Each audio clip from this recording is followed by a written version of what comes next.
يلا بينا هنعمل شوربة النهاردة مختلفة كتير ومختلفة قوي كمان. طعمها حلو كده، فيها نكهات كتير ومختلفة، ولكن كلها خضار. هنعرف ازاي نحضرها سوا، وهنزود لها شوية تريكات كده هتخلي الطعم في حتة تانية. يلا بينا. اول حاجة ووك كده على نار عالية مكعب من الزبدة. كان عندي صدر من الفرخة قطعته مكعبات وابتدي اديله تشويحة كده مع فصين من الثوم وملح وفلفل وبابريكا. شوحي كله مع بعض، ولما تشوحيه شيليهم من الطاسه. وفي نفس الوقت مع كل البهاريز عندك بطاطايه مكعبات، بصله مكعبات، قرن فلفل اخضر مكعبات. قلبي كله مع بعض لغايه ما يدبل خالص، وانزلي بقى بالملح والفلفل. تمام. وبعدين قلبي لغايه ما تشوحيه. اول ما تحسي ان انت شوحتي كده الخضار، انزلي بمعلقتين كبار من الدقيق تقليب برضو.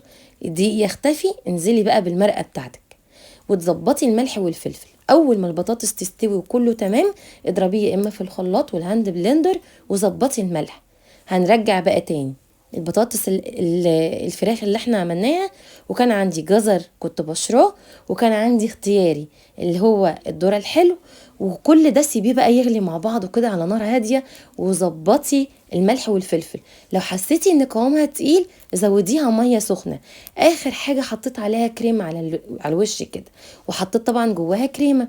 جربيها بالهنا.